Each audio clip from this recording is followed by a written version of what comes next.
I'll just join the panel and we'll just kick it off. But I really want to welcome everybody. I'm so pleased you're all here. Thank you. Okay. Okay. I'm guessing this is because I don't know if my lapel mic is working or not. Okay. It is working? Okay, use this. Okay, go with this. Okay. So one of the things I want to first start with is, let's just remember, what was 1919? That was right after the Soviet Revolution and right after World War I. And I think that the leaders of that time came together and said, whoa, this was a major, multiple cataclysms happening at once. That capitalism, as we knew it, we probably need to look at it. There'd been a lot of sort of the rise of labor unions saying that, having sort of completely unbridled capitalism where people were treated terribly or abused was bad, or that if people were mistreated, that there could be a rise up and create revolutions like in the Soviet Union. And there'd also been a major global clash. And so there was a major questioning of capitalism. There was a major questioning of the system. And so I suspect what happened, and I'm going to have Guy confirm this, is they said, we've got a problem. And we need to collectively solve this problem to reform capitalism, to save it. I suspect is probably what happened. So this was about, we've got some challenges, we're going to come together and do this. Now, I think it's interesting that the first meeting was here in Washington, but it took us a while. Sometimes in the United States, it takes us a while to get it right. I know Winston Churchill, one of my favorite Brits after Guy Ryder, or maybe in the same category as Guy Ryder, all said that the Americans will do the right thing after trying everything else. And perhaps in the case of the ILO, we did the right thing of joining the ILO after trying everything else. So, but I think it was really important to have a leader like Francis Perkins in the Roosevelt administration to say, come on, folks, it's been more than 15 years of the founding of this institution. We really ought to be a part of this, or we're either going to be at the table, or we might end up being on the menu. So I suspect that was probably what it was. So let me start with you, Guy. Am I right in kind of framing this the right way? Is that the right way to think about it? You've got it right. I think the founders... Once in a while I do. You got it right this time, Dan. Okay, congratulations on a Friday evening. Thank you. I think the founders of the ILO had two things on their mind. They had this horrific experience of the First World War. This notion that if you're going to avoid instability, war, you've really got to do something about the conditions of labor. There was this thought that the conditions of labor really mattered. And I think the other thing they had on their mind, let's be honest, was events in what became the Soviet Union. It scared the hell out of them. It was the reformist alternative that was heading off the revolutionary option, as it were. Very, very clear. Now, why didn't the US get on board? There was no country that did more than the United States for the creation of the International Labour Organization. So there's a certain irony in the fact that it took until 1934 for the US to come on board. But I think the record shows that it was not antipathy or suspicion really of the ILO.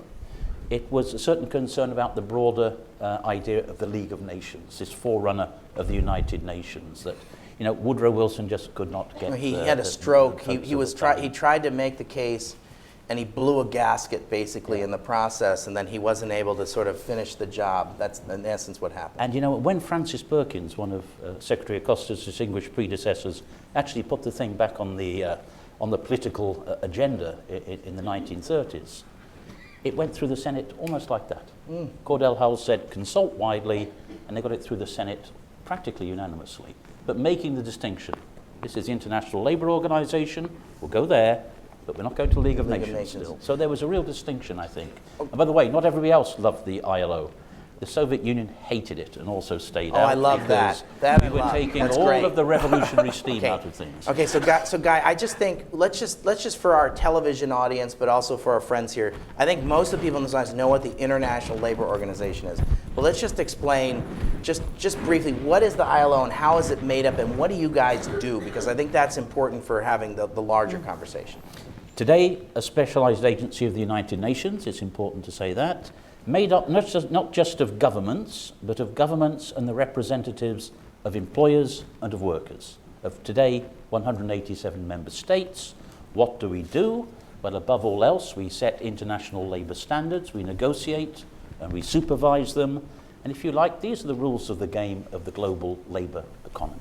They set fundamental rights at work and much else, which I think is perhaps one of the most positive alignments of what the ILO does with US interests historically. All right, so put it on my Team America hat and putting on my pro-capitalism hat. Isn't it in essence saying, trying to create a fair form of capitalism? Is that a way to frame it? Or am I being unfair? I don't want to paint you into a corner, but that's what it feels like. The words of the ILO Constitution talks about the creation of humane conditions of labour. Okay. But it also, I think, today looks very much like the level playing field.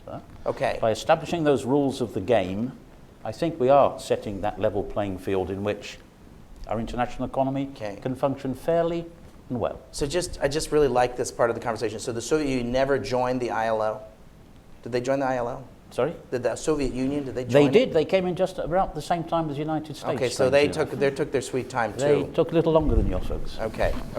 So, all right, so are you in essence helping governments? Who do you help? When you help a country, what does that look like? Depends on the country, Dan. I would say, and it was really just after the first 50 years of the ILO's existence. We got the Nobel Peace Prize in '69, by the way. The work That's of not the well ILO, known. That's not well known. Now it is. It may not be. And it was a US Director General, David Morse, who received that Nobel Prize. You know, our life changed greatly because that period of decolonization was when our membership went to universality. And then we took on a new responsibility. That was building the capacities of newly independent countries to build, often from a very low starting place, the capacities to run their labour markets and to do the things which might seem a little bit like second nature to more industrialised countries. So that was an added dimension to what we do. Okay, so Secretary Acosta, so your predecessor, Francis Perkins, got the United States into the ILO, but there are a number of reasons we've stayed in. We never left. We've sometimes left UN specialized agencies. We've never left the ILO. You did, briefly. Okay, well, all right. Well, forget that part. But we didn't hold it against you. Okay, for how long? When did we leave and why? When was that? Well, if I say the words George Meany, you might get all right. You might get some. Okay, but we've stayed in the ILO most of the time for the 85 years, except for a little asterisk. Okay, but Mr. Secretary, why you've been in this job now for a while as Secretary of Labor, so you must have a sense of why the United States. What does the United States get out of being in the ILO? Well, we're one of the main supporters of the ILO, and we've worked in the Department of Labor. On an international level, works to establish and maintain labor standards. And the ILO is one of our main partners. And so, for example, I can think right off the top of my head some nations in the Middle East, the ones I'm talking about, where they've got major events coming up. It's an opportunity to improve labor standards, and the ILO has been a major partner in that effort. Guy's been with us at so many conferences around the world, whether it's G7 or G20 labor conferences. And something that we have a high interest in is, as you said, a level playing field. Just this week we had great news where Mexico, the Chamber of Deputies has now reformed their labor laws. And that is pursuant to the upcoming trade agreement, the USMCA. Yep. And for the first time, the USMCA includes a labor provision. NAFTA did not include a labor provision, USMCA does. And it is the strongest labor provision in any trade agreement. And so you're seeing Mexico change their labor laws as a result. And why does that matter? That matters because to have trade, you need to start off with a level playing field. The nations need to have similar labor laws so that the trade is not just free, but fair. And so we have a keen interest in supporting efforts to have that level playing field, supporting efforts to make sure that certain labor standards are met. Let me add a second dimension that is as important. You mentioned humane, and from, the laws in the U.S. have changed so much since 1919. Yeah. We have several levels of protections for workers. We have an interest from a human rights perspective in seeing other nations have those levels of protection. And so if you're talking about forced labor, if you're talking abuse of immigrant labor, if you're talking trafficking, if you're talking so many issues, we have a high interest, a keen interest in seeing other nations improve, and often it's better to have a group like the ILO come in and work with those nations than to have the U.S. do it directly. And so it's great to have Guy as a partner in these efforts. Guy works very, very closely with our international division, and I really thank you for your work. Thank you. Can I Please. just add, just on this exact Yes. point, Dan, one of the things I should say is that the Department of Labour not only comes to the ILO and represents US interests, you provide a lot of financing and support for the work we do around the world. No, on Guy, these let's just issues. spend a second on that. Are we the largest donor to the ILO? You have been. I think there are some ahead at the moment, but you're up there. In the You're up Maso there amongst Menos, the we're pretty leaders. close, right? But historically, Just like to remind in the that last, for- yeah. in the last, in the time I've been around the ILO, it's been the US that's been in the lead on the fight against child labour in the world. Good. There's still 152 million kids working. That's 152 million too many. It's too many. But at the beginning of the century, there was 1/3 more than that.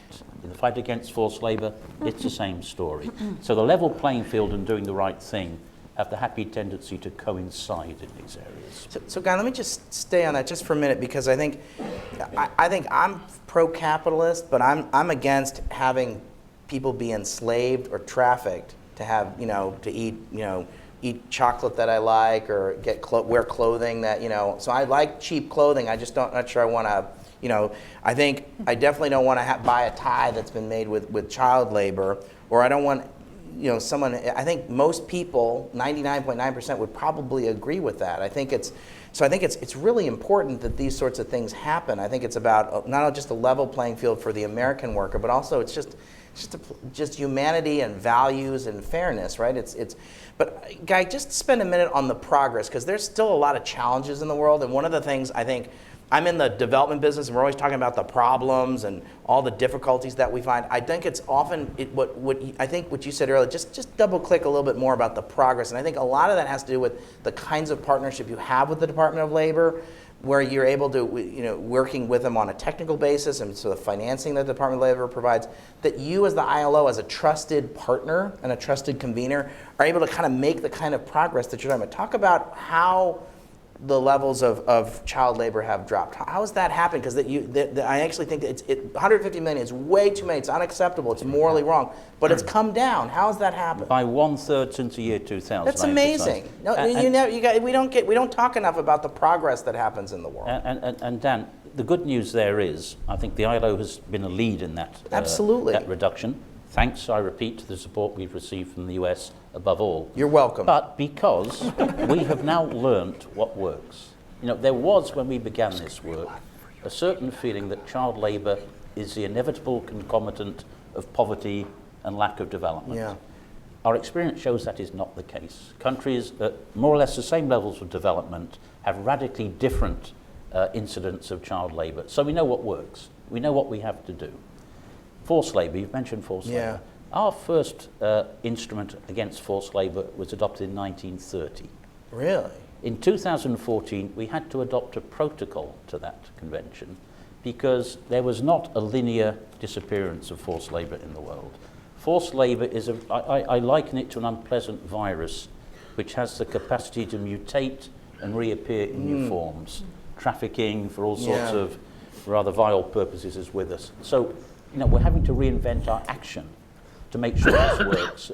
One great example, and again the US has been very close to us on this, is the elimination of forced labour in Uzbekistan in the cotton industry, which has made a bit of noise in this city, from what I know. I was quite taken. This is a great story. It is a great story, and I was in Tashkent recently to see where we're up to.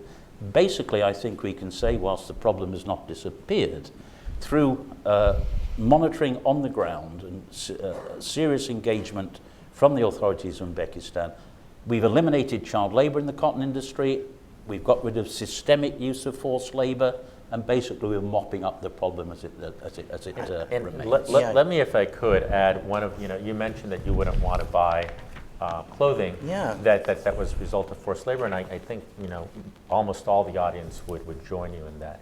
One of the challenges is the supply chain today is so complex that you may not know just because your It says jacket Nike says, or Nike or made in America or Brooks made somewhere Brothers, else. You yeah. may not know where the material came from, where the cotton came from, and so the Department of Labor's International Division has made great strides in identifying that supply chain and really having resources available as apps and others to tell individuals about those supply chain issues. But ultimately, we need international assistance to monitor that, because that supply chain changes constantly, and you can't simply monitor it from a domestic perspective. You need to be monitoring where the goods are produced and where the goods are being manufactured and being sent to third-party nations. It's a great theme. We all remember, I think, that terrible tragedy in Bangladesh. That was awful. 6 years ago. 1,100 workers died in the collapsed factory at Rana Plaza. That's led to an entirely new energy and focus on supply chain management, as the Secretary is referring to. And with the echoes of Francis Perkins in the air, I mean, Rana Plaza was a 21st century triangle. I was going to say, a triangle fire. shirtwaist fire. 146 died there. But it's the same principles, and it requires the same type of reaction from us. And thanks to the international cooperation we're getting, we're going to that task. I want to just stay a little bit longer on this issue of trafficking in persons. In the United States, this is a bipartisan issue, and a lot of the response to trafficking in persons, especially when in the labor context, is something that falls to both the Department of Labor's International Division, but also the ILO. Could each of you just talk a little bit more about trafficking in persons and how your organizations deal with this issue of trafficking in persons? Because this is something, if you want it, my mother, who often is a little skeptical of international development. I don't want to put her on the spot, but I don't think she's alone. I think I get a hard time at Thanksgiving about what do you do and what is this stuff? I think if I say we're helping stop trafficking in persons, she said, I am all for that. And I can think of many, many Americans, Republicans and Democrats, who stand over it. So could you just talk about trafficking in persons? Secretary, let me start with you. Sure. So our international division works not only with the ILO, but with international partners in the nations where this really begins. And we fund third parties, we fund NGOs that work on the ground, because the U.S. cannot enforce outside our borders, but we can work with the nations to enforce those laws and to support those NGOs that are working to prevent this. Now, within our borders, the Department of Justice has trafficking persons task forces. There are strong laws to prosecute. You're seeing, right now in the border, just south of here, a major issue where individuals are being trafficked in. I was talking with officials from DHS that said what they're seeing is the same child being brought in again and again and again. They're sent back and they're coming in with other individuals because of the issues that are now happening in the border. It's a humanitarian crisis. It is a crisis that needs to be addressed. So whether it's at the border, whether it's domestically through law enforcement, whether it's at an international level working with NGOs, this is something that is being addressed, needs to continue to be addressed, and is not just a humanitarian issue, but a national security issue. Trafficking. Yeah, I wish your mother was in the audience, because we could probably have a good conversation. My own country adopted a Modern Slavery Act in 2014, the UK, recognizing, and it's a wake-up call, that there are an estimated 13,000 slaves in the United Kingdom. I mean, it makes you think, doesn't it? There's a reality check involved in this. This is complicated. It's immoral. It's totally immoral. A lot of this entails trafficking, movement of people internationally across frontiers. A lot of it is just taking place, in one place at one time. We have a great variety of equally unpleasant phenomena taking place. The point I think I want to pick up from what Secretary Acosta has said is there is certainly a policing aspect to this. There is an immigration aspect to this. But there's also a labour policy part to forced labour eradication as well. So I do think, in addition to the alliances and coalitions that the Secretary's mentioned with NGOs, with local actors.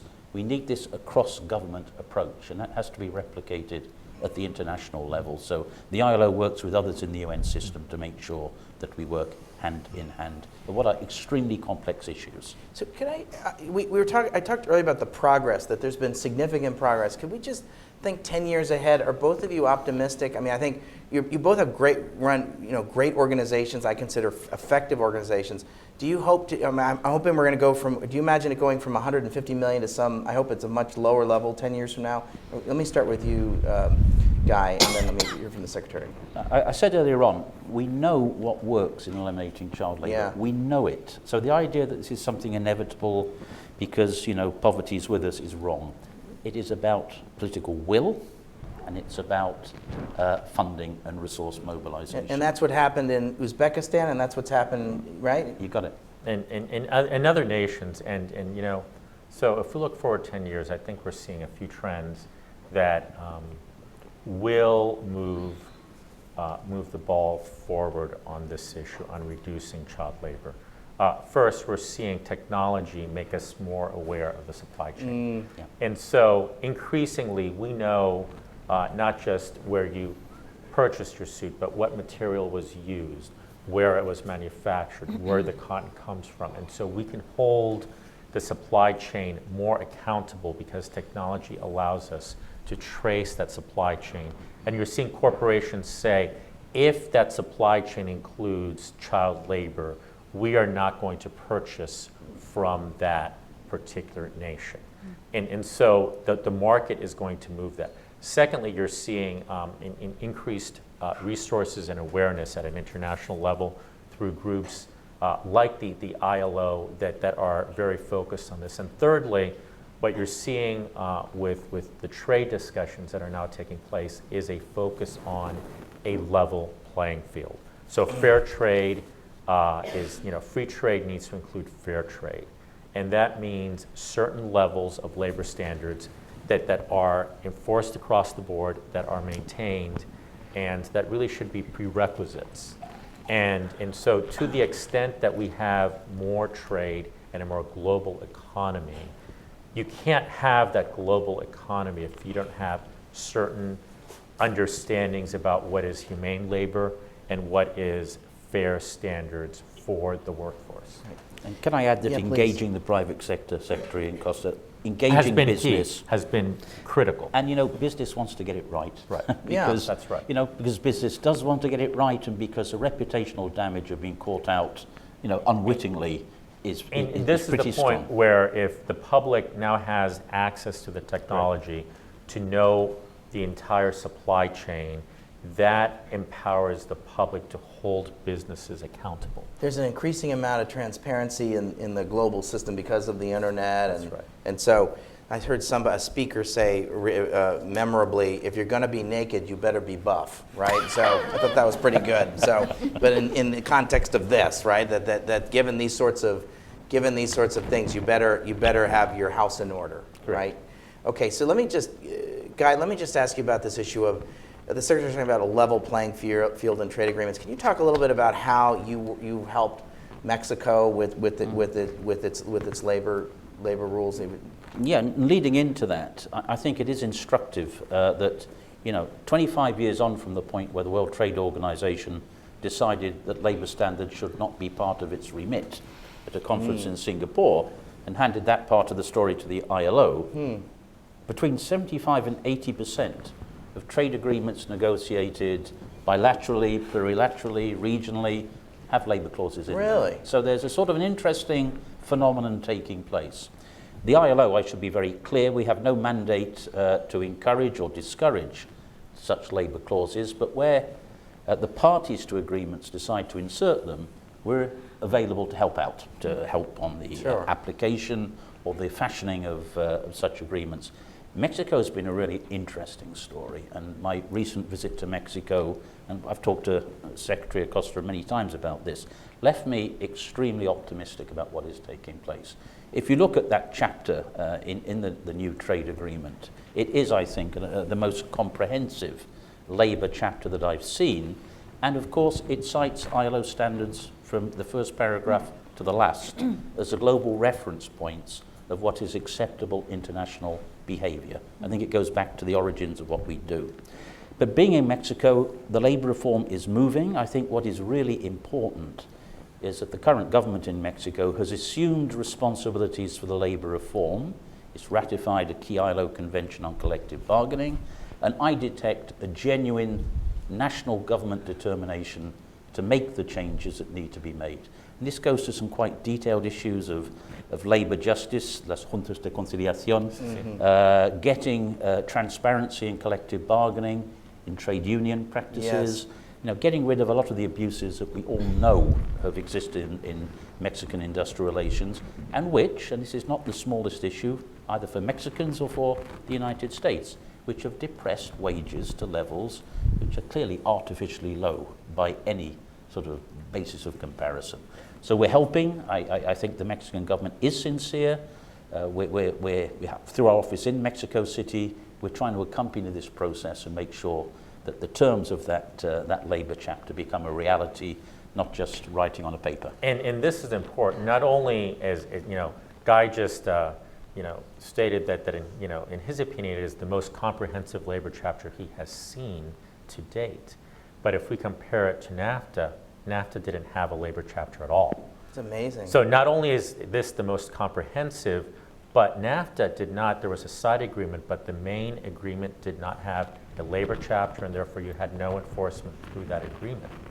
And so, it's like night and day, and for trade, this is important because it levels the playing field more than it was before, and it's something that we certainly hope to see in trade agreements going forward. And so we join in supporting the importance of those labor chapters in those agreements, and we certainly welcome the ILO's assistance because they are setting these standards, and so referencing those standards provides a third party that can come in and assist. What I think is different today, in the light of what the Secretary said, is my impression is the Mexican government and the employer community think this is good for them, that this stuff is good for them. It's in their interest. It's not something that they have to comply with because their neighbors are saying, hey, this is a precondition for our relations. This is Mexico's The vote in the Chamber of Deputies was not a close one. It was clearly supported.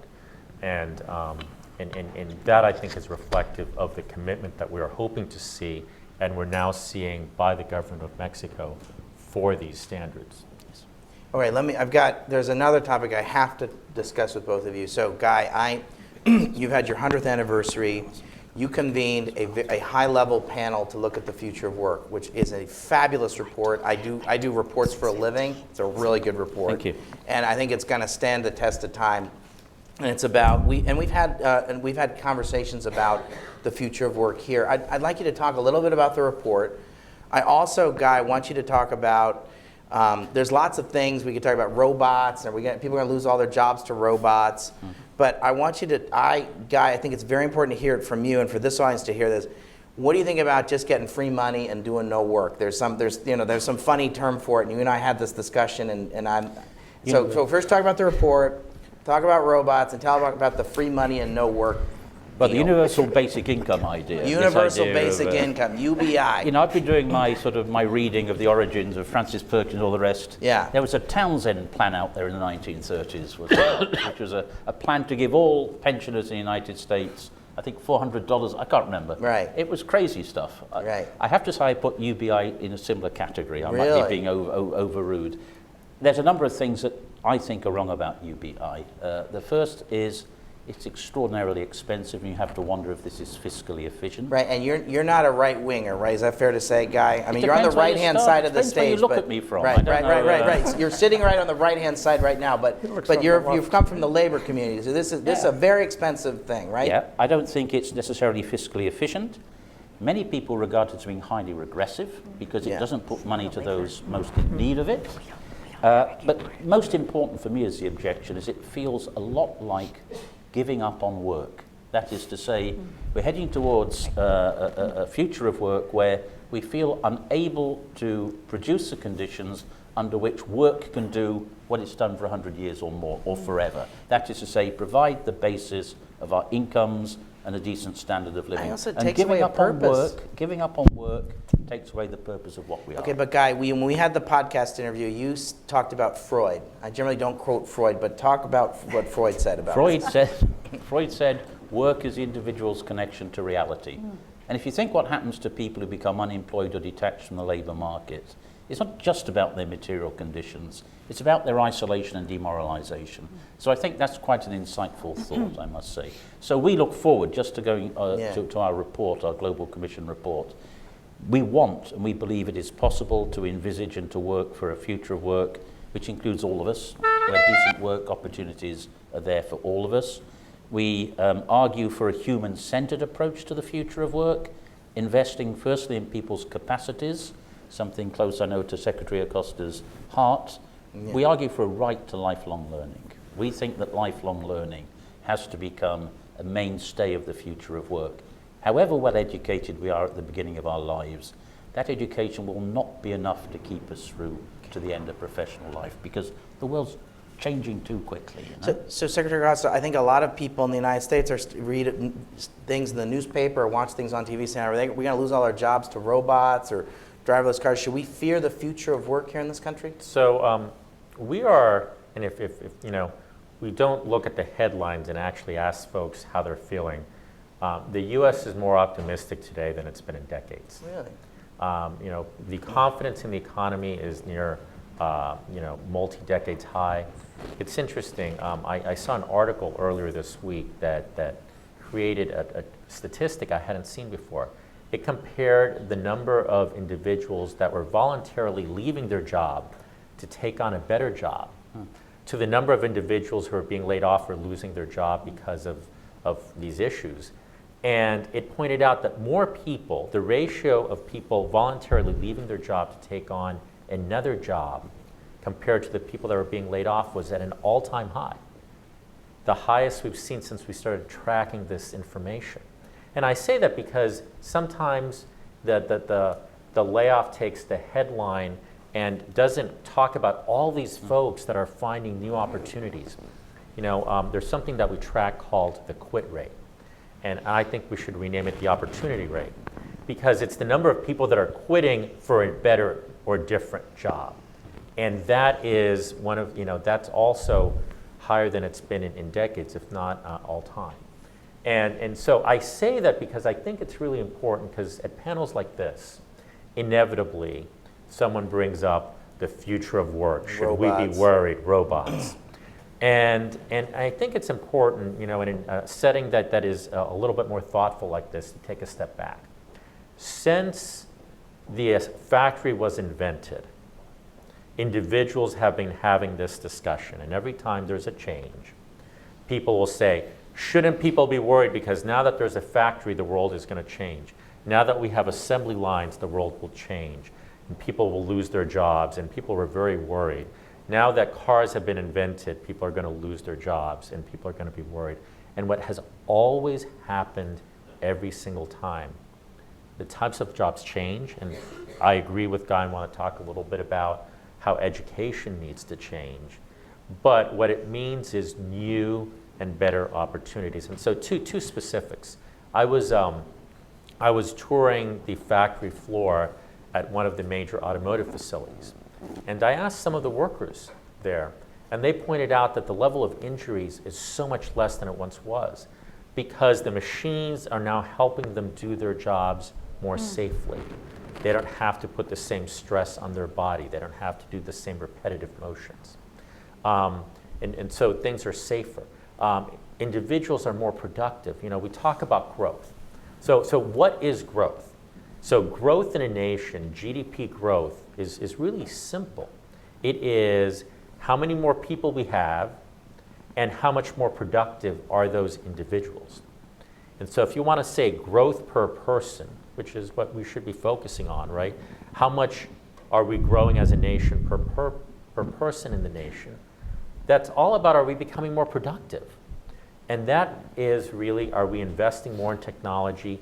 Is each one of us able to do more and produce more and therefore make more money because of productivity. In the long run, increased wages equal increased productivity, and so we want to embrace change. Now, what we're seeing is changes happening faster. And for those individuals that don't have the right skills, that is scary, because you're seeing the change. Can I keep up? Do I have the right skills? And one area where I don't think we've seen change nearly as quickly as we should is education. You know, it's interesting. If we were to talk to our great-great-great-grandmother or great-great-great-grandfather, they would be educated in much the same way that we are today. You still have a classroom, you have an instructor in the front, a lecture, and there are all these concepts out there. You know, Khan Academy, and this is by no means an endorsement because there are a number of great products, but the Khan Academy concept teaches online for free any number of topics. You have the concepts of the flipped classroom where students learn at home and then they come in and they interact in small groups. I was talking to someone that was sending their children to a school that teaches 20 or more languages. So how do they do this? They actually use an online learning tool at home to learn the language lessons, and then they engage grandparents during the day to come in and converse with the students. Oh, wow. So the students can actually one-on-one spend half an hour to 45 minutes 3 times a week talking to someone in their native language. And what does it mean for a grandparent that has the opportunity to pass on their language to a young person? So are we really experimenting with all these types of educations? I don't think we are. You know, and so if we look at the way that we're, the traditional model is you learn and you work, right? And there's a line, okay, you're done with school, now you're working. As we're seeing things change more and more, I would advocate, and I think Guy agrees, that we need to think of learning and working as a simultaneous process. The idea of stackable credentials. Does it have to be college and working, or can it be, I'm going to learn some skills and I'm going to work and I'm going to keep learning these skills, so as technology changes, as the workplace changes, we're maintaining a modern skill set through stackable credentials that may not include a degree. And so one last point. So we have apprenticeships at the Department of Labor, and we follow and advocate for apprenticeships greatly. In the last 2 years, we've seen almost 500 new apprenticeships around the nation. These are opportunities where people are learning and earning, working and learning, not through a college necessarily, but through their employer, through partnerships with educational institutions. And so I saw a statistic recently. The average starting salary for an apprentice when they're done with the program has gone up from $65,000 to $70,000. That's amazing. How many college programs can say that when you're done, you're going to have almost guaranteed employment with a starting salary on average of $70,000? And this is something that we need to talk about as a nation, because we have a perception that there's only one path to success. A 4-year undergraduate degree. You know, I love that you said that, because I was on my way to talk to university presidents, and I told a congresswoman, I'm going to go talk to the 4-year presidents. And she told me, no, you're not. And I said, yes, I am. I know who I'm talking to. She said, no, you're not. You're talking to the 6-year presidents, because we don't measure college graduation rates in 4 years anymore. We now measure them in 6 years. And for a lot of folks listening, that's news. But it's now a 6-year degree, because the time to graduation and the time it takes for students to graduate has slipped. The percentage of students graduating has slipped, because they don't see the degree as a path necessarily to what they're looking for. And that might not be the case for some folks in the audience, but if you look across the nation, that's just fact. And so a degree is wonderful, not taking anything away from that. But should that be the only path that is offered? Or should individuals have access to skills training? Should Pell Grants, which help so many students get degrees, be available for coding classes? If you have a young American that wants to learn to code, should they have the opportunity to do that now? And later they can always get a degree. Are we biasing the system by advocating only one pathway? Or are we empowering Americans to make their choices? One last thing. This is it's interesting. Are we judging individuals by the type of credential that they hold, or by whether or not they have a path to a family-sustaining job and a family-sustaining career? And I say that at the end because I think that's an important question for us to all ask. And it's a shift in how we think sometimes, but I think it's something that we need to talk about, because if, in my home state of Florida, the average graduation rate from the state college system is 68% after 6 years. Is that the best path for 100% of the students? 68% are graduating. And that's something that we need to talk about, especially as we're seeing so much change. Is there room for stackable credentials, for learning and working? Someone can go work at a pharmacy as a pharmacy tech and learn a little bit more, and then go to a next level of pharmacy tech, learn a little bit more, and eventually become a pharmacist. And the beauty of that system is they can do that through apprenticeships or stackable credentials with zero debt. Listen, we need to end this conversation here. Thank you very much. I know that the ILO wants to present a reward to you, Mr. Secretary. So let's go on up here and let's get a photo. Yeah, if I might, Dan, just very quickly, simply... and don't lift it. Secretary, it's too heavy for us to lift, Secretary. It's simply a plaque which we hope the Department of Labour will find a suitable place to put, which is simply a recognition and expression of appreciation for the Department of Labour, special reference to Francis Perkins, but to everybody who for so very many years have played such an important role in the life of the International Labour Organization and in the world of work. So Secretary Acosta, to you and all of your colleagues. Thank you very much. Good. Okay.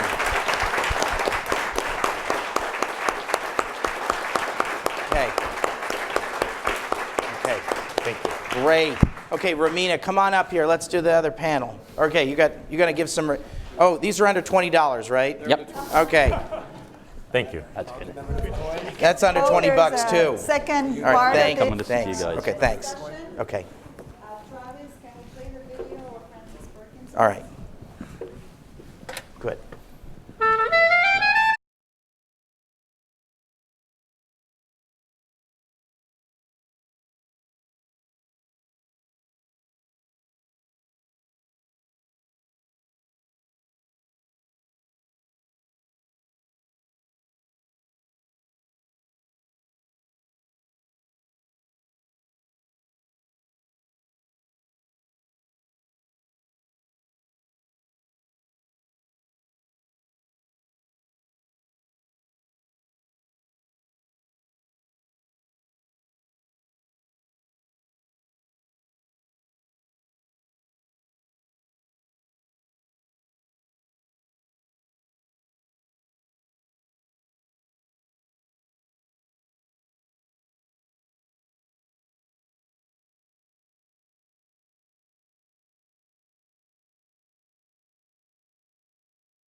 Moderating this panel.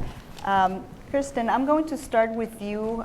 We're going to go a little bit back to the history of the US-ILO relationship.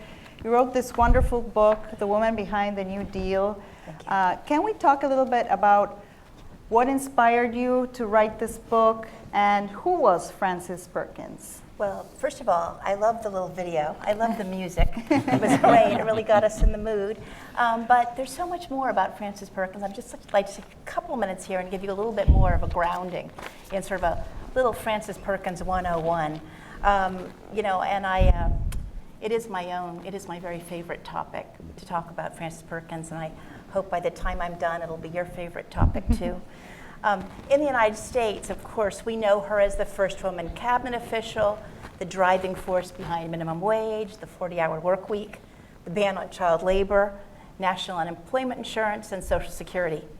She's really a towering figure in her accomplishments in the United States, often accomplished in the face of a hostile Congress. I gradually came to know about Frances Perkins slowly. I was a reporter at the Washington Post for 20 years, and I first learned about Frances Perkins and her role in U.S. and world history when I was researching workplace fires. Now, some of you who are old enough may remember we had a really terrible poultry fire in North Carolina back in 1993 with people locked in and died. And I was doing a story that was researching the history of workplace fires and what we learned over the years about how to prevent them. And so I spoke to a historian at the Labor Department for that piece, and he told me something that just really stuck in my mind. And he said, did I know that a young social worker, Frances Perkins, had witnessed the horrific Triangle Shirtwaist Fire of 1911 and had made it her life's work to reduce workplace deaths. Now, she was only 31 years old when this happened. She became the driving force behind the creation of the New York Factory Investigating Commission. And they crafted the legislation that led to the fire protection tools that we have here in this building. If you look up above you, you'll see where the exit sign is. If a fire breaks out, you know where to run. There's water sprinklers, there's occupancy limitations. These are all the things they learned as a result of the 1911 fire. Now, in this pioneering work that she did, she was joined by Samuel Gompers, who was president of the American Federation of Labor. Now, in those years, there was beginning to be a growing sense, and of course it's important to understand the fear of communism that inspired the growth of the ILO. But there was also a rising spirit of idealism, that it was possible to make the world a better place for everybody. And part of this came out of a sense that the Industrial Revolution was creating some really awful conditions.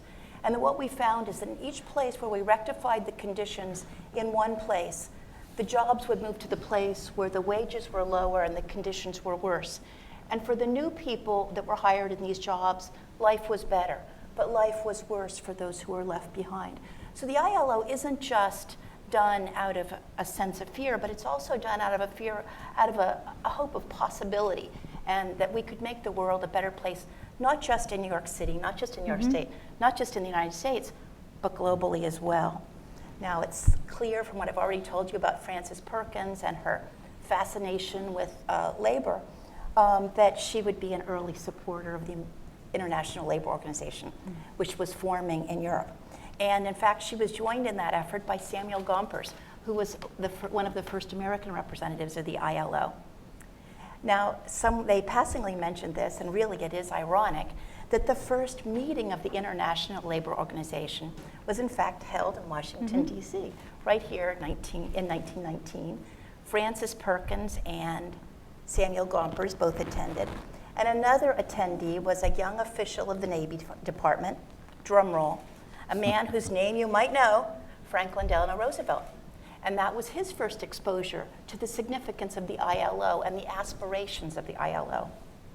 But you know, just like they said earlier, the United States didn't join the ILO or the League of Nations. Anger over World War I was very great and isolationist sentiments were widespread.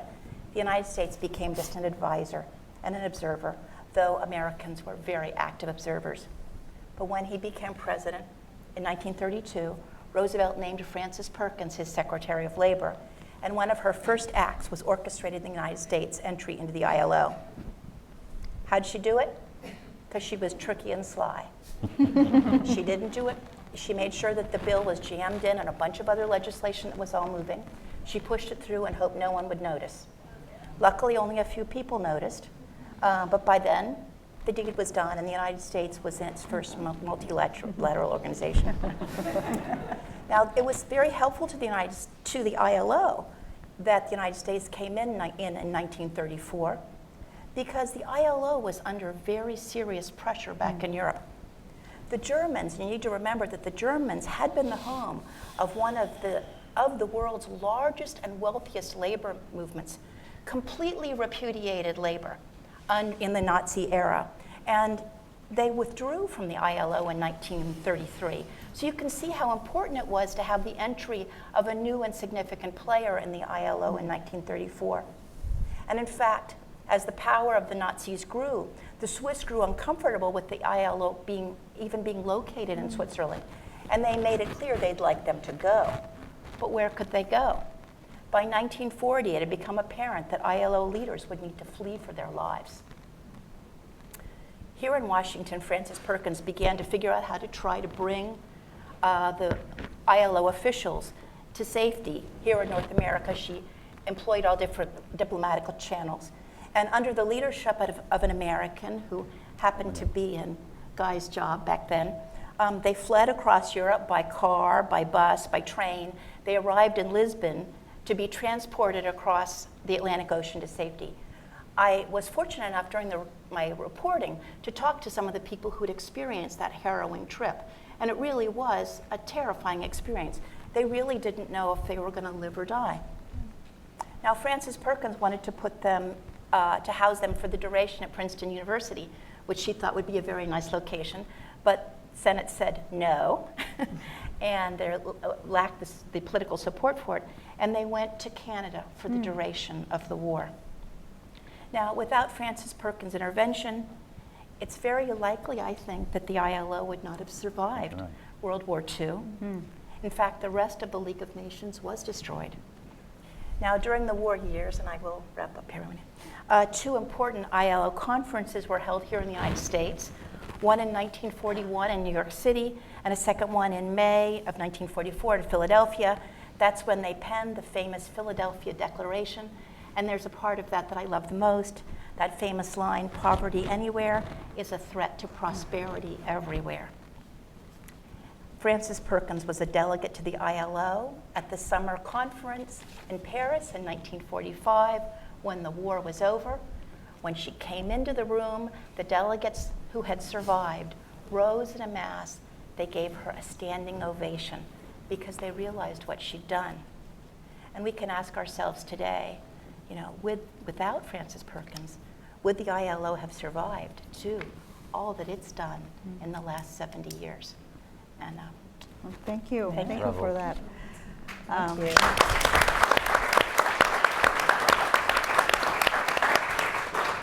So she was a wonderful lady, very hardworking and instrumental for ILO and all the New Deal and all the legislation.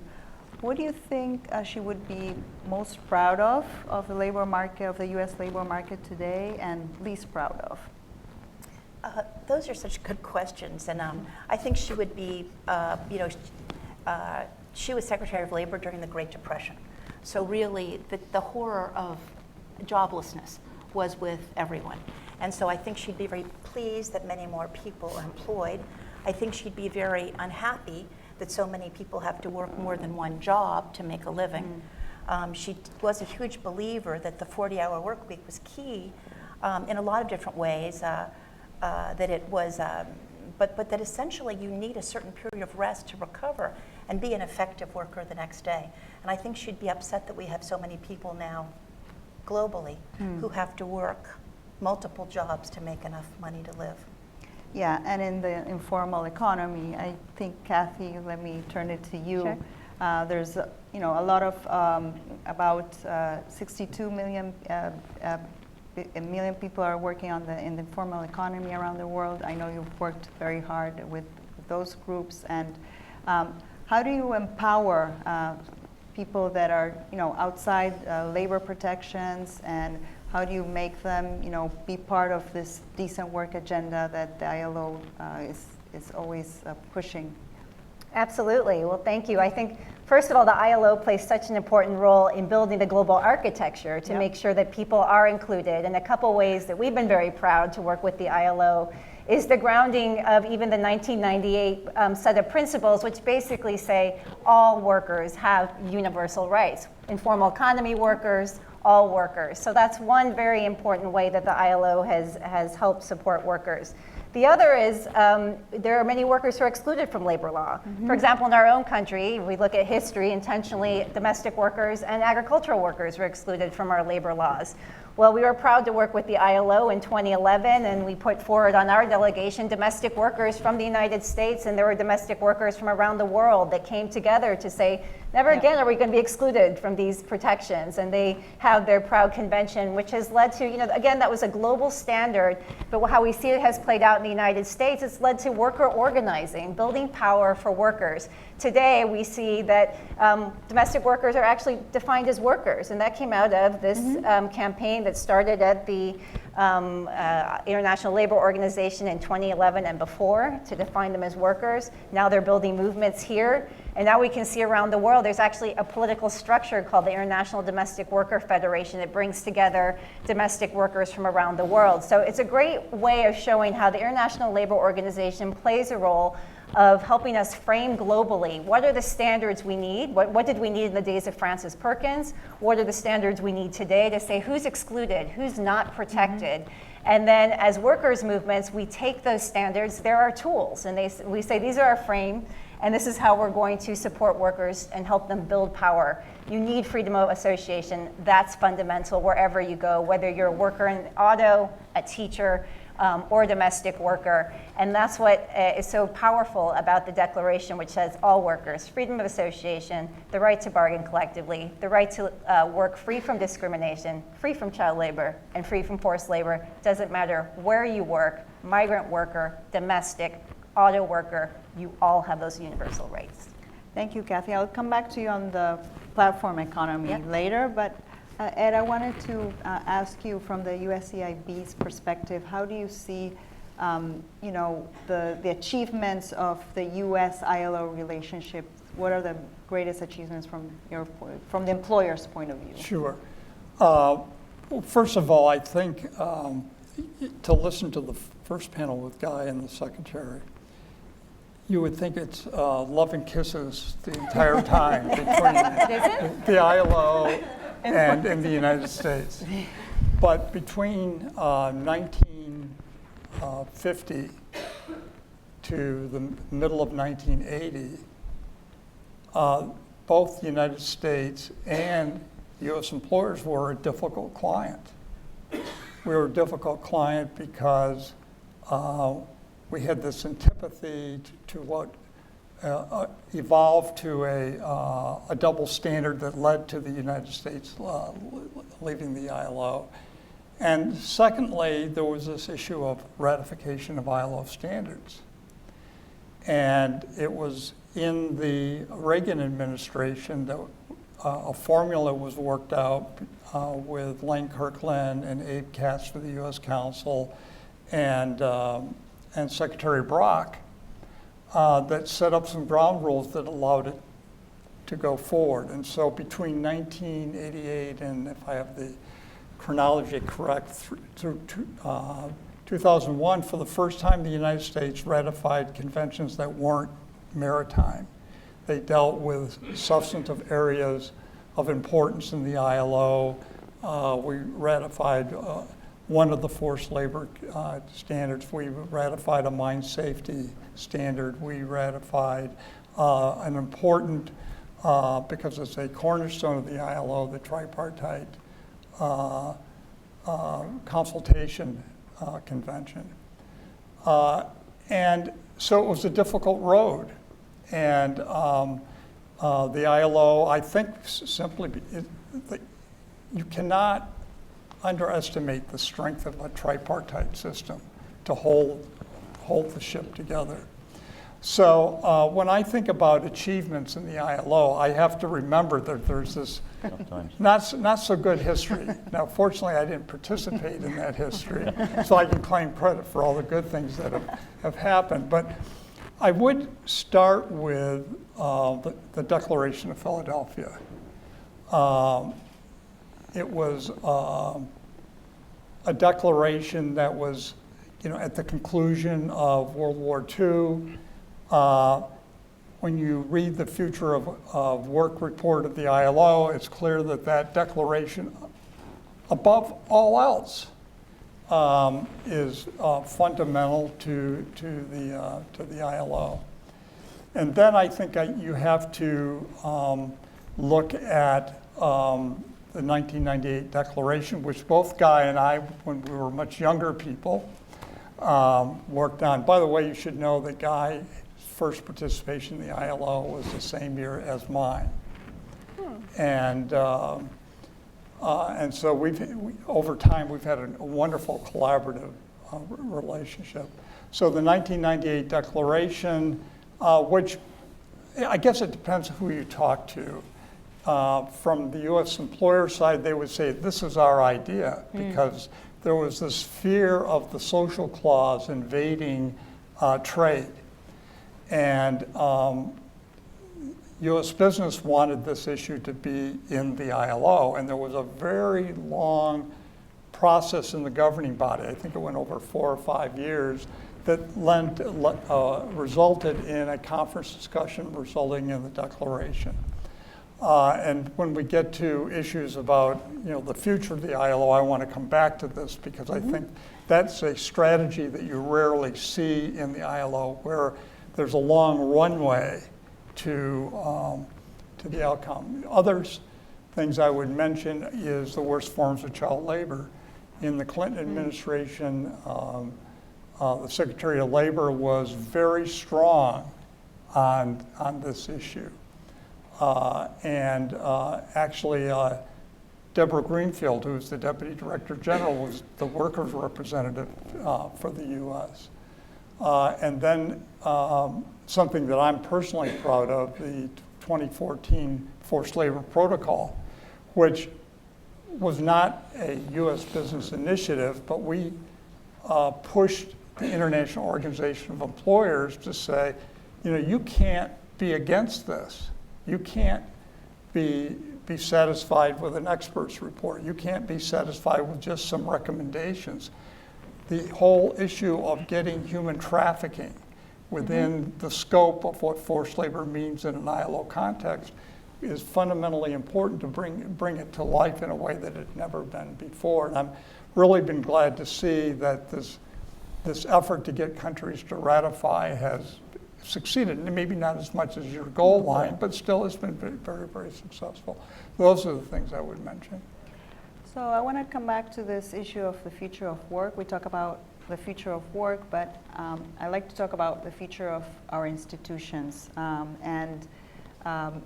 Director General, you were here in last July, and you spoke about this tripartite nature, and I believe that you mentioned that it gets a little harder, no?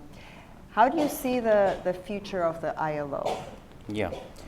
Well, if you'll allow me to predicate my answer to that question on what I've heard already. I can confirm what Ed said. No, it's not always been love and kisses. And who would be surprised about that? But I do want to say this wonderful book, and there are 2 books you have to read, which is the book whose author is sitting next to me on the left, and I think Francis Perkins' own book about Roosevelt. Put those 2 things together, you understand a lot. And what about the future of the ILO? I mean, the first question is, why have we been able to survive for 100 years? One is what Ed just said, tripartism. If the ILO had only been an intergovernmental organization, it would have died in the 1930s or in the war period. It would not have survived. So tripartism is one reason. And tripartism is a much more resilient beast than some people would imagine. I'm often told tripartism is a word that does not exist in American. I look at that, and I look at that graphic up there, and I think, well, hold on a minute. Tripartism was a big deal in the New Deal, and I think there's some lessons of history around that. Why else did we survive? Because the ILO has a mandate for social justice, which doesn't go out of fashion. It doesn't go out of fashion. It's something instinctive in human nature to want a fair deal.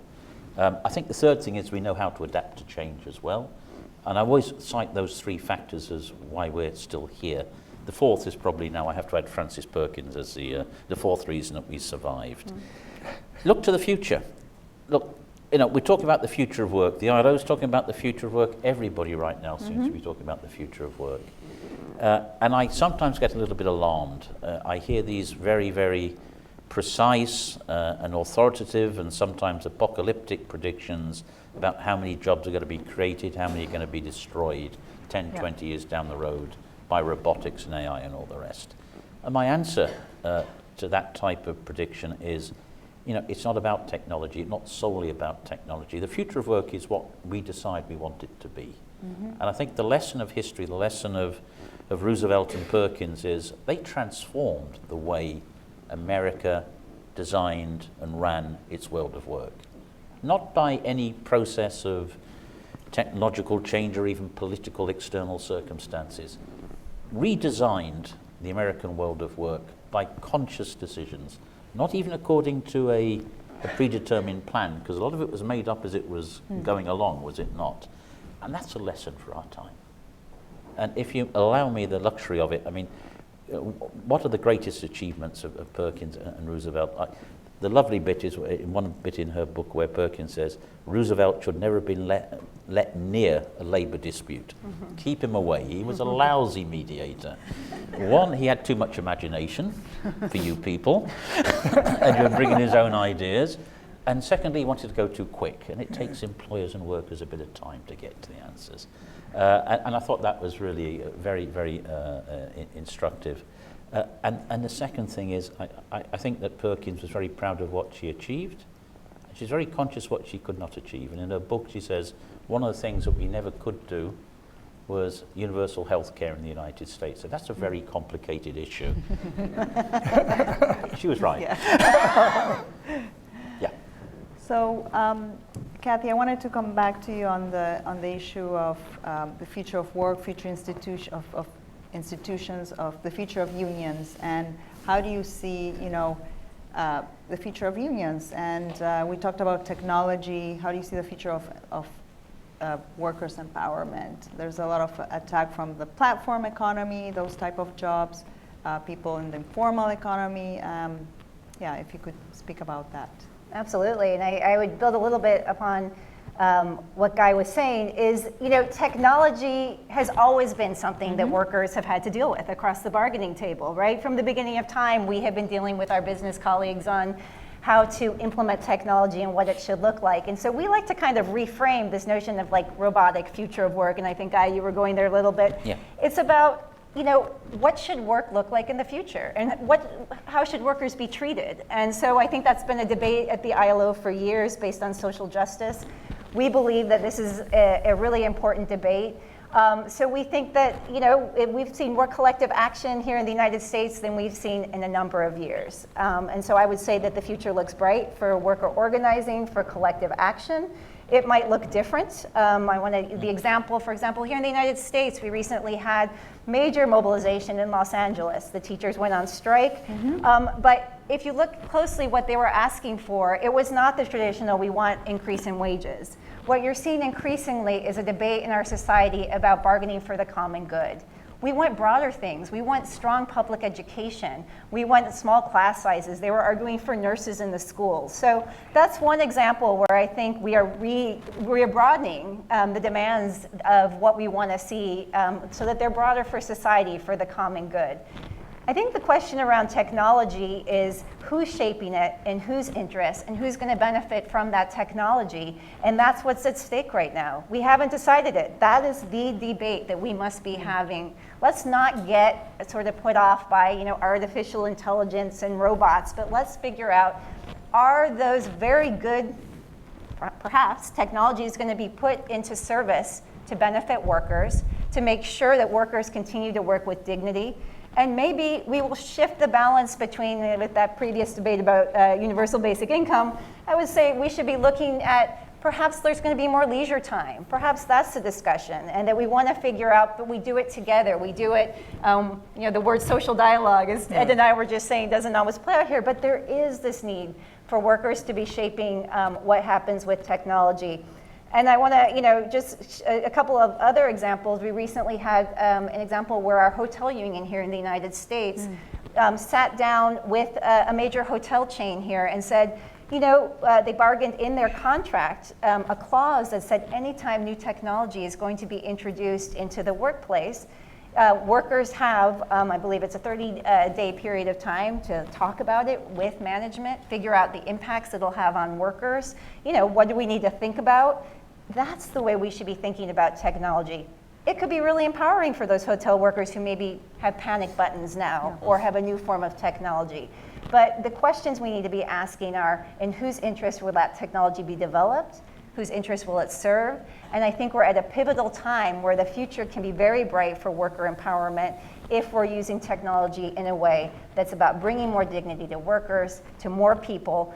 Right now we have the largest inequality we've ever seen, and I think technology can either exacerbate that or it can be used to help more workers have voice, build power in their workplaces. So I think we're at a pivotal moment to make those decisions about how will technology be used in our society and whose benefit it will serve. Ed, I wanted to pose a similar question to you on how employers see this shift in technology and the future of work and the employer's organization. Yeah, I'd like to take the angle of what does the ILO need to do within its processes to address some really thorny, difficult issues. Adequate living wage. How is that going to fit? I mean, that's been there from the very beginning, 1919, and it's still here today. These are not easy issues, and what I would observe is that the traditional way that the ILO deals with these issues may not be adequate for dealing with these issues. And I would just cite the issue of contract labor, which had a long history because the ILO has a certain cadence. Every year there's an ILO conference. Every year there are 2 governing body meetings. It's all the same. But when I started going to the ILO, the ILO meeting was essentially 4 weeks. Now it's basically a 100-yard dash, and the second week is really is more ceremonial and giving of reports. You have 1 week to negotiate something. These are not the kind of issues that lend themselves to that. And there's a lot of reasons why we have shorter meetings. It's an issue of cost for governments, for employers. It's a question of how much time can I be away from my regular job. But I think that the ILO should think more about how it uses the technology that we're all worried about to make itself better. And it suggests to me that maybe you don't, on certain issues, have an ILO conference every year, that you actually use technology to increase the collaboration, understanding, and consensus around issues before you actually have the hard discussion. So it's the process change that I think the issues are no longer as simple as they used to be. First and foremost, the ILO is a rights-based organization, and its supervisory machinery and how it deals with rights is second to none.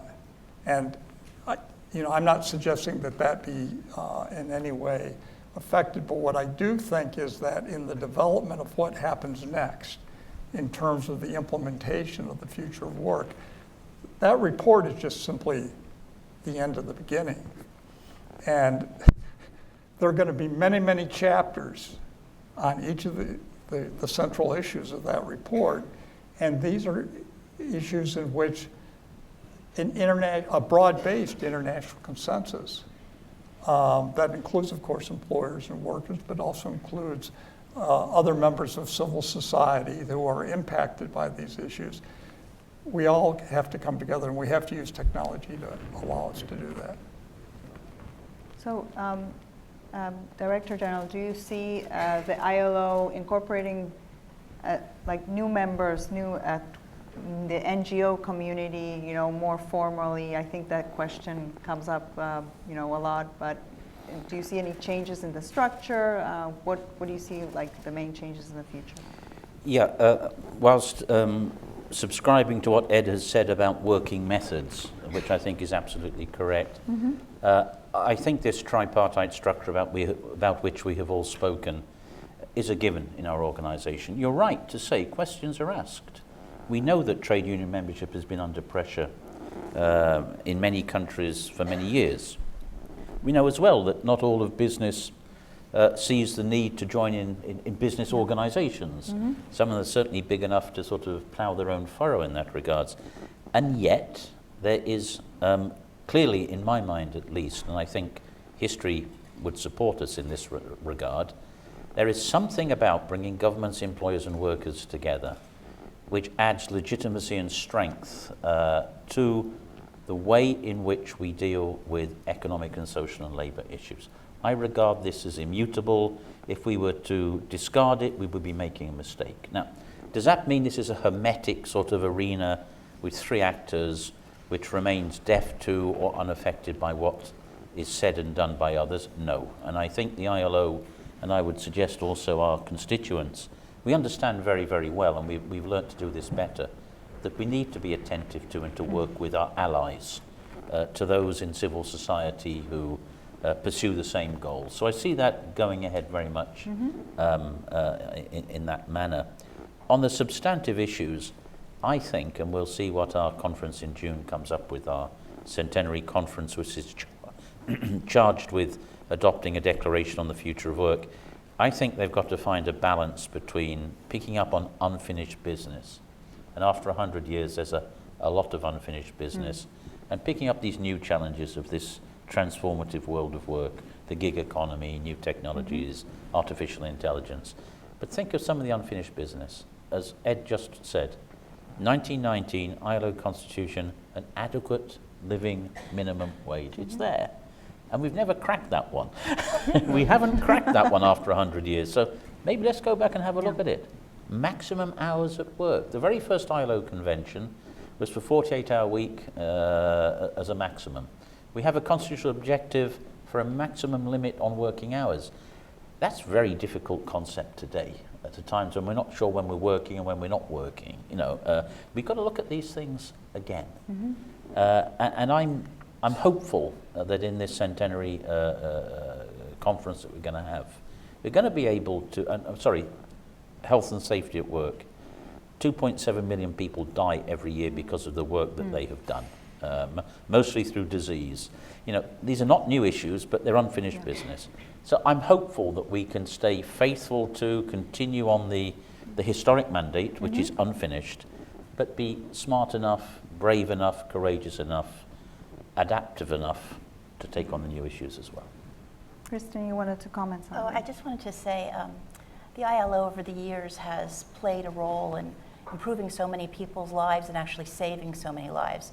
But I wanted to single out a particular ILO employee who I think individually saved many tens of thousands of lives. And that was a man named, I believe the pronunciation is Pekka Ars. And I was a reporter at the Washington Post when Pekka went to China for a conference about workplace conditions. And it was just one of many places ILO people go all over the world to talk about what's actually happening on the ground. And while he was there, he contracted SARS. Now, what happened is there was beginning to be some small reports that there was a disease afoot, but the Chinese very quickly clamped down information. But the fact that Pekka died of SARS put out a big warning signal to the whole rest of the world that there was a very serious new disease afoot. The ILO mobilized, they highlighted it, they put out bulletins for news reporters around the world about what had happened to PECA, and it served to mobilize the health systems in every country around the world. And I really do believe, having been there, having covered it at the time, that both the fact that an ILO official was there, the ILO was deeply attuned to workplace health and safety issues, that they immediately recognized it as a workplace-borne illness, and that they served to tell people around the world, us saved many lives. And I wanted to salute PECA. That's nice.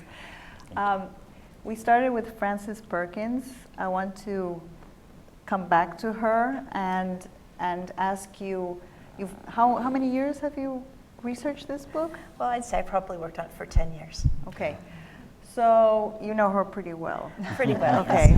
yes. What would Frances Perkins think about the ILO today?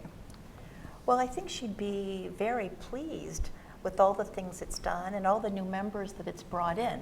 You know, during her lifetime, it was still really a fairly narrow membership.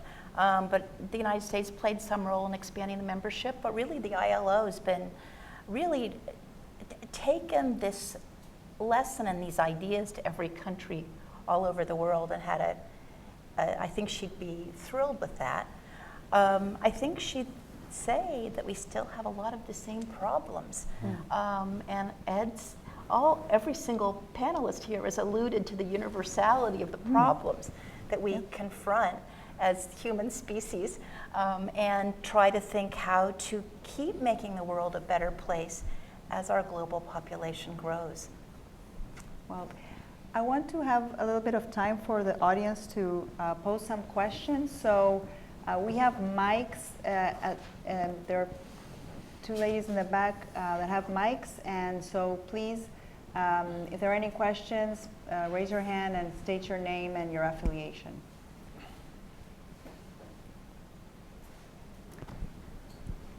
Marina? Yes. Hello, thank you. My name is Marina Colby. I did not want to be the first person, but here I go. Where are you from? Yes, so I'm currently working at the U.S. Department of Labor in the Office of Child Labor, Forced Labor and Human Trafficking. And also, I'm pleased to say, I used to work at the ILO office in the United States. So from that perspective, I have a question about Frances Perkins. And I did bring my book, and hopefully I can get us an autograph in here. So Frances Perkins, I mean, she was definitely a master of thinking and working politically. I mean, it's clear, it comes out very clearly in your book. But she's also a social reformer of her time. And like looking back, she was also benefiting from the other social reformers of her era, like Grace Abbott, who I believe was the first woman to be nominated for a cabinet position. And Frances was the first to be selected for that type of position. But Grace Abbott worked at the Department of Labor's Children's Bureau prior to Frances even coming to Washington, yet remained during the Roosevelt administration. So I would love to hear a little reflection of the role of women during that time, especially women social reformers and the ILO. Okay. Yeah, and I want to ask a similar question. Did she have any work-life balance? Well, actually, the second question is easier. I'd say she had no work-life balance. I'd say she lived to work. And I think even famously, she spent a lot of time at a convent outside Catonsville. So even in the night, she was late at night working on drafting new laws that could be passed and going downstairs in the early morning hours to pray over them. And she was a mom. And she was a mother. So she was enormously busy. But yeah, no, there was this wonderful human female chain that led to Frances Perkins. And not just in the United States. You know, sort of the Hull House model first started in England. It starts at Toynbee Hall.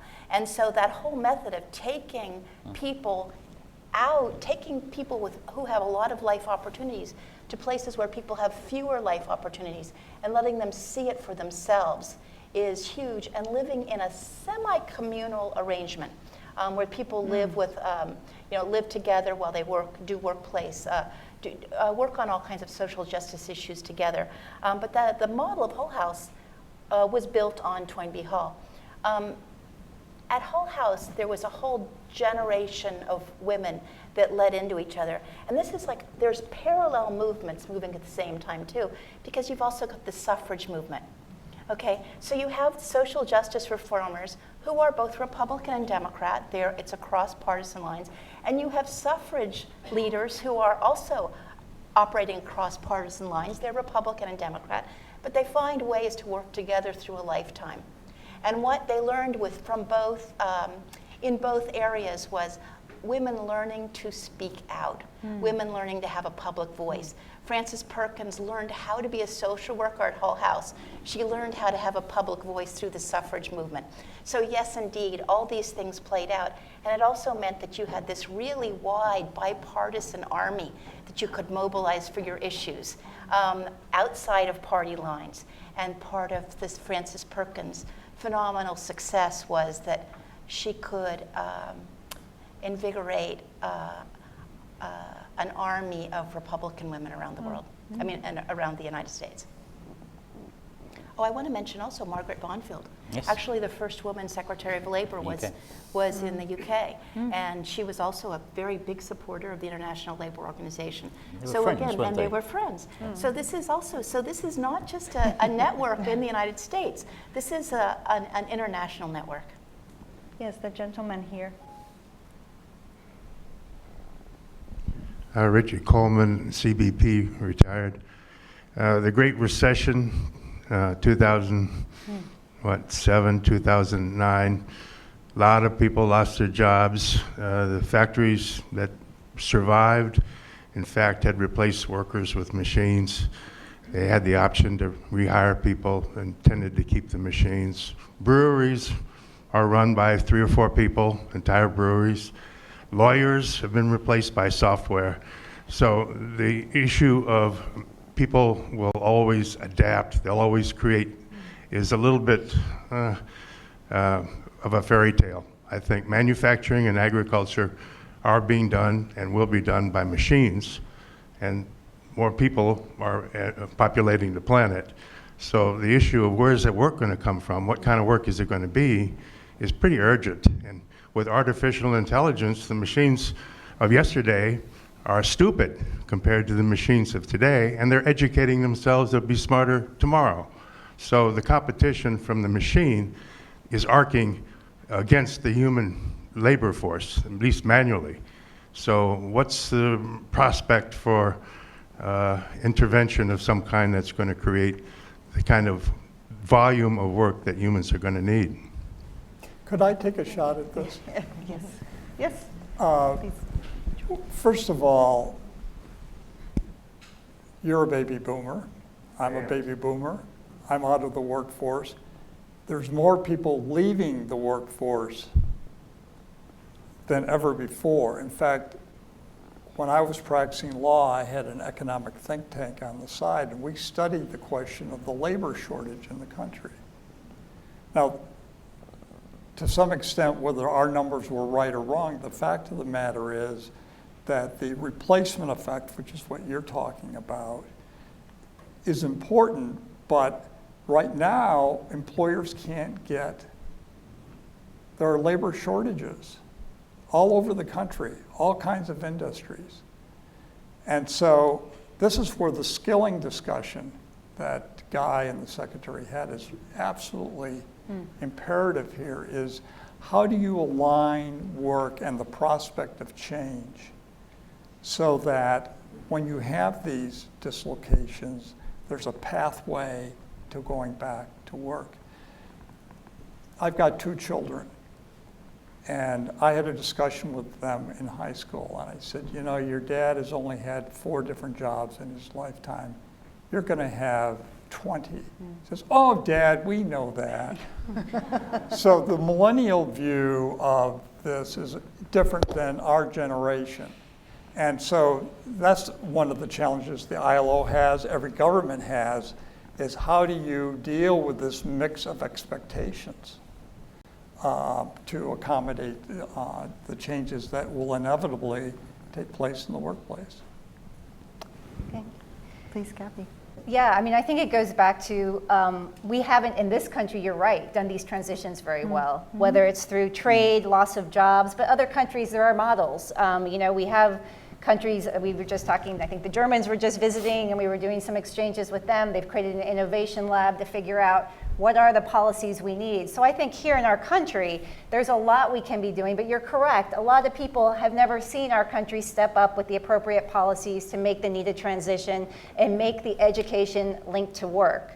The other piece I wanted to connect, because I'm loving this women's labor history up here. I'm loving it. So I thought I would also, but the flip side of that is where are the jobs that are being created? And I think people get lost again in the robots and aren't thinking about what is the area of work we need to be lifting up. The care economy is booming. And we need to be, that's the future. Many of those people are women. Many are migrant women, non-white women in this country. We need to be lifting those jobs up, investing in the care infrastructure, making sure those jobs are jobs with dignity. That's our future. That's the aspiration that the ILO has of saying that it doesn't matter what part of the economy you're in, whether you're in that manufacturing job or in the care economy, you all should have work with dignity that has underpinnings of rights and protections. And we're not there yet, so you're absolutely right. We have a care economy that we finally have a movement that's bringing voice to those women workers, which is really important when you're trying to build decent work. But we're not there yet, and we need a whole set of policies that indeed make sure that workers who are displaced, whether it's technology or quite honestly, we've got changes due to climate change in this country. What are the policies? And workers need to know that they're going to have that protection to get retrained, and then there's going to be investment in their communities to get decent jobs, not jobs that go from a good high-paying union manufacturing job to one with no vacation days, no health care protection, and low wages. That's not the transition this country needs, or any country, and I think that's, again, going back to the aspirations that the ILO has always had for workers, is that we need to continue to have those aspirations for good work, whether it's the care economy or those workers who are being dislocated due to technology. Other industries that we looked at are travel and tourism. It's a very growing industry. Creative industries like you know, you have like Nollywood, Bollywood, the arts and those types of industries, mainly services. But you know, in agriculture, you have higher end food production that can also employ people, not just just harvesting. So there are some industries that are growing. Renewables, I think the green economy will be another.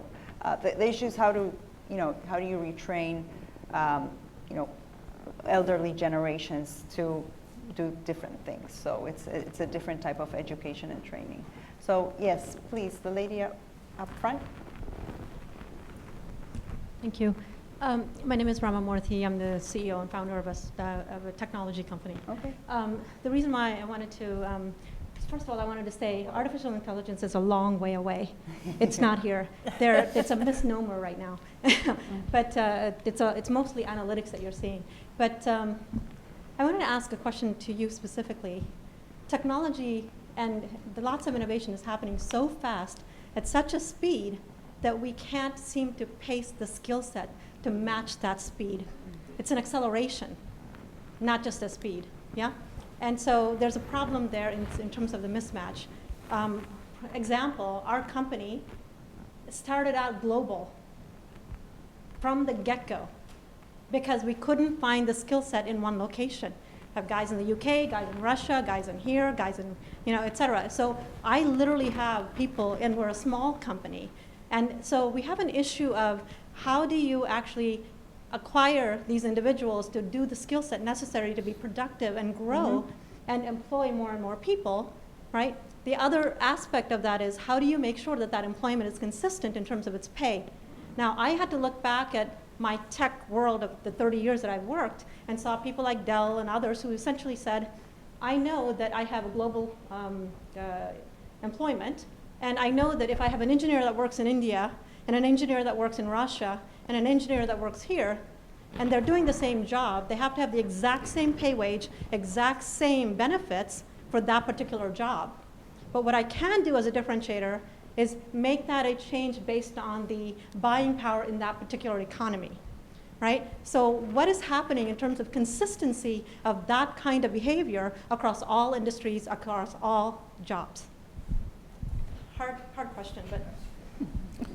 I'm having trouble disinterring the question from the from all the points that very important points that you made. If I might just say, look, I think it's always true, but today more than ever, that in periods of accelerated and quite profound change, realities on the ground get ahead of our capacity to legislate, to regulate, to adapt. It happened in the Industrial Revolution. It's happened every time in history, and it's happening now. That's true of skills, and it's also true of our capacity to adjust the institutions that we built up to govern our labour markets to new ways of working. You see, what I think is perhaps distinctive about this fourth industrial revolution, I don't know if you subscribe to the phrase, is not just about the quantity of work that is being created and destroyed, you know, this creative destruction equation. It's the capacity of the technologies coming in now to absolutely transform the way work is carried out, and you've given the description of how that is the case. And quite frankly, our concepts, our ideas, our organizational institutions don't fit the new realities. And I think that's the challenge as much as anything else. Now, you talk about where do I find the skills, and the question I always want to put back to that type of question is, you know, what is the enterprise's responsibility in skill formation? Because I often hear it said, entrepreneurs can't find the skills. You know, they're not out there somewhere. And you know, and the blame, between inverted commas, is thrown to educational systems not doing the right things. I've always felt also that the employer has a certain part of the responsibility in skill formation. But what this conversation is taking us towards after the initial, I think, kickoff is, I don't think we're moving to an era of, well, we're over the disappearance of work, I think, scenario. I don't think we should believe we're moving to a period, or need to be moving, to a period of chronic job scarcity. I don't see any inherent reason why that should be the case. But there's going to be a massive transition of people moving from this place to that place, reskilling, and there's a big policy agenda, as Cathy has pointed out. We need to take this as a policy discussion, not a sort of an isolated discussion about what technology is going to do to us, but how we're going to manage all of this. And that's based, I tend to look at this as a project for the future of work. I think we've got to sit down and work out what we want it all to look like. And that's a big ask, but we need to do it. I'll take two more questions, and then we'll have to wrap up, because otherwise we're going to be violating convention, the #1 convention. I've worked 40. And a few others. And a few others. So, yes, the lady here up front, and there was an arm over there. Yes, and the lady in the back. Great, thank you. Thank you for your presentation. I'm Margaret Cope. I'm an independent consultant. And when you talk about skills, when you talk about FDR and Francis Perkins, we look at equality of opportunity for people. Israel has a program that has enabled them to match skills with what is needed in their country, called national service. And they've gone, in the cybersecurity area, they've gone from pretty much non-distinct to being one of the top 5 globally. And I was wondering, is it time to look at ways for our young people to get a skill after high school or after college, and also serve their country, get some civics engagement training, life skills engagement, to prepare them for the future of work? Let's take the second question, and yeah, if anybody wants to answer. Hi, okay.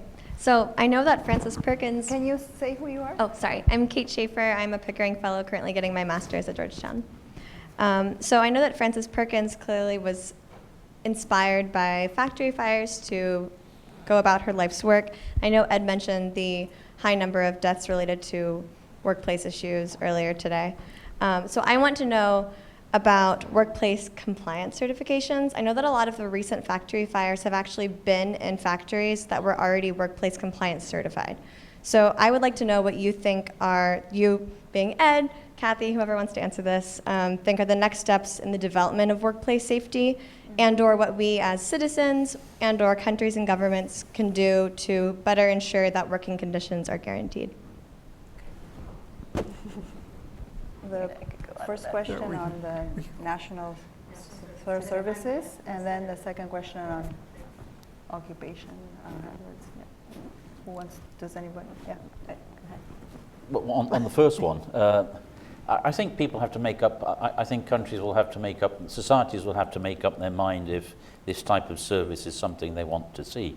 It's coming back, by the way. I mean, President Macron of France has been talking precisely in these terms. So some people will see this as part of the story, others may not. But what I think is quite clear is that we do have to do a great deal better than current dispensations allow us. It's not really a question now of just making that, education to work once and forever transition. That hurdle, of course, is one at which many young people fall today.